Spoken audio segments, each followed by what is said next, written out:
అందరికీ నమస్కారము. ఈరోజు మనం ఈ వీడియోలో మనలో చాలామంది పూజలు చేస్తున్నా కూడా కోరికలు నెరవేరవు. అందుకు గల కారణాలను తెలుసుకుందాం. శ్రద్ధ లేని భక్తి. చాలామంది దేవుని ప్రార్థనను అలవాటుగా చేస్తారు. మనసు వేరే ఆలోచనలో ఉండగా నోరు మాత్రమే మంత్రాలు చదువుతూ ఉంటుంది. ఇలాంటి శ్రద్ధ లేని భక్తికి ఆధ్యాత్మిక శక్తి ఉండదు. దేవుడు మన హృదయాన్ని చూస్తాడు, మాటల సంఖ్యను కాదు. ఏకాగ్రతతో చేసిన భక్తి మాత్రమే కోరికలను తీర్చే శక్తి ఉంటుంది. అహంకారంతో కూడిన ప్రార్థన.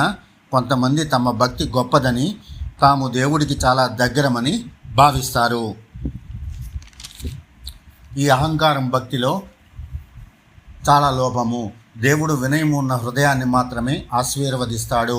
నేను గొప్ప భక్తుడనే అనే భావన పోయినప్పుడు మాత్రమే నిజమైన కృప ప్రసరించడం ప్రారంభిస్తుంది. కర్మలను మరిచిపోయి భక్తి కేవలం పూజలు చేస్తే సరిపోతుందని అనుకోవడం తప్పు. మన రోజువారీ కర్మలు సరిగ్గా లేకపోతే భక్తి ఫలించదు. అబద్ధము, ద్వేషము, ఇతరులకు హాని చేస్తూ దేవుణ్ణి కోరితే ఫలితం ఉండదు.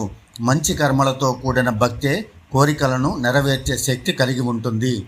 అతి తొందరగా ఫలితం కోరడం, ప్రార్థన చేసిన వెంటనే ఫలితం రావాలని కోరడం మన అసహనాన్ని చూపిస్తుంది. దేవుడు సరి అయిన సమయాన్ని ఎంచుకుంటాడు.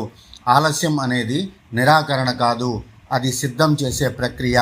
విశ్వాసంతో వేచి ఉండగలిగితే మనకు అవసరమైనది సరైన రూపంలో లభిస్తుంది. భక్తితో పాటు విశ్వాసం పెంచడం. దేవుడిపై భక్తి ఉన్న లోపల అనుమానం ఉంటే ప్రార్థన బలహీనమవుతుంది. ఇది జరుగుతుందా అనే సందేహము కోరికలకు అడ్డంకి. సంపూర్ణ విశ్వాసము ఉన్న చోట భయం ఉండదు.